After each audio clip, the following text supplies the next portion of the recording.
Okay, so get ready to dive into something kind of wild today, all right?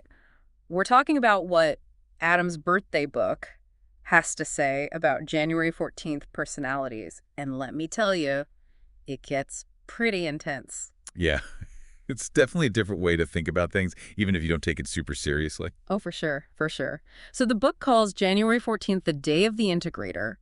They're the ones who can weave a meaningful fabric out of like everything in their life. What do you think about that when you read it? It sounds a lot like someone who's really good at putting things together, you know? Yeah. Like they can see the big picture when everyone else just sees a bunch of random stuff. Like Yeah. those friends we all have, the ones who can always connect the dots, and you're just like, whoa, never thought of it like that. Yeah, it's like they've got this way of organizing everything in their head, right? But it gets even wilder. The book says these folks don't hesitate to follow what they believe to be the right course of action, even if they go against the rules of society. And get this, it even says danger seems to attract them. So, should we be worried here? Are we dealing with like a total daredevil? I don't know about a daredevil, but definitely someone who's not afraid of a challenge, you know? They trust their gut, they push boundaries, and that whole danger thing is more about them being brave enough to go after what they want, even if it means standing out or rocking the boat a little. Okay, yeah, that actually makes a lot of sense. But hold on a sec, because then it takes this whole other turn and says they can have grave difficulty if they lose everything. That got kind of dark, kind of fast. Well, it is a good reminder that everyone needs support sometimes, Mm. even if they seem super independent, right? Like having that much self-belief is amazing, but you got to be able to roll with the punches too, you know? Life's going to throw you curveballs, and sometimes you got to adjust even the best plans.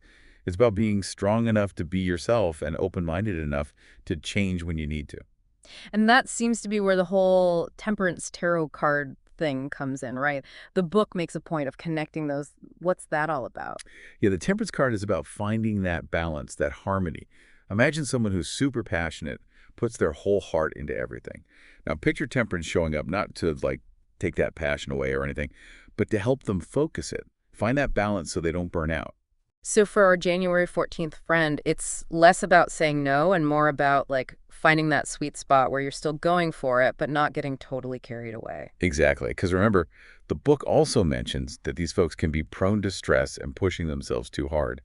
And they have the drive to do it, but they got to remember that taking care of yourself isn't selfish. It's how you keep that fire burning. You know what's interesting? I feel like a lot of really successful people have that January 14th energy, that drive to like actually make things happen. But you got to find that balance, like you said, or it's not going to last, right? Totally. It's like running a marathon. You don't go all out in the first mile if you want to win, you know? Yeah, good point. And that's where that integrator thing comes in again. It's not just about seeing the big picture. It's knowing how to manage all the different parts of your life, taking care of yourself, building a good support system, figuring out how to keep going over the long haul. Okay, so we're seeing how these different parts of a January 14th personality can actually like work together. They've got the vision, they're not afraid to go for it, but they need that balance too. Absolutely. And that's where the book's advice about relationships is really interesting. It talks about how important it is for them to learn to share and compromise, or they could run into some grave difficulty. Right, because we were talking about how they can be kind of headstrong. Yeah, exactly. Yeah. And that's great in a lot of ways, but even if you're super independent, knowing how to connect with people is important too. Like even lone wolves got to run with the pack every now and then.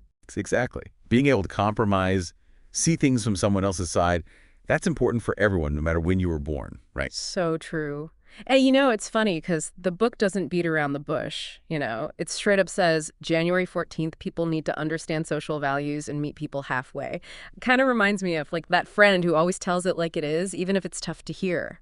And that's actually something I appreciate about exploring personalities like this. It's not about putting people into boxes or saying this is who you are, period. It's more like giving you insights, showing you the strengths and challenges so you can make better decisions about, your own life, like getting a map instead of a list of rules. Ooh, I like that. So if we're thinking about that integrator idea again, maybe part of what they're really good at is figuring out how to be themselves in their relationships without losing who they are underneath it all. And now you're getting it.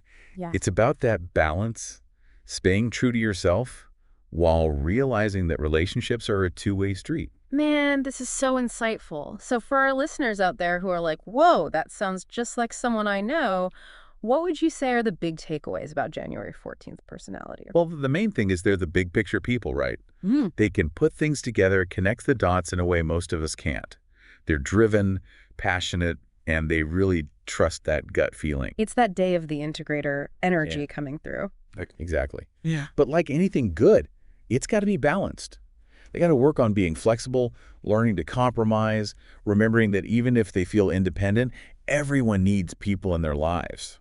It's like channeling that energy they've got so it's strong but doesn't burn them out, right? Exactly. If they can find that balance, they can do amazing things and have a really fulfilling life too. Yeah, if it's like they've got this fire inside that makes them want to make a difference, but they got to build things up the right way too, you know? Such a good point.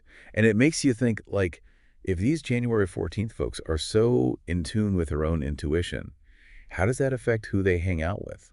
Are they drawn to people who are just like them, or do they look for people who challenge them, make them see things differently? That's a really good question. I kind of feel like it's a mix of both, you know? Like, they probably connect with people who get that whole going after your dreams thing, people who are passionate like they are, but they probably also need those really solid, loyal people in their lives too. People who are going to cheer them on, but also like nudge them a bit when they need to chill out a little. It's like what makes people so interesting, right? We're all these walking contradictions sometimes. Totally, totally. Well, I feel like we learned a ton about what makes these January 14th personalities tick today. Thanks to Adam's birthday book for giving us so much to think about. Always fun to dig into these kind of different ways of looking at things, Mm. trying to figure out what motivates people, what they're all about. And for everyone listening, we want to hear from you. Are you? Do you know any January 14th people who fit the bill? Maybe you are a January 14th. Maybe tell us what you think. Tell us your stories. We love hearing from you guys. And until next time, keep exploring, keep asking those interesting questions.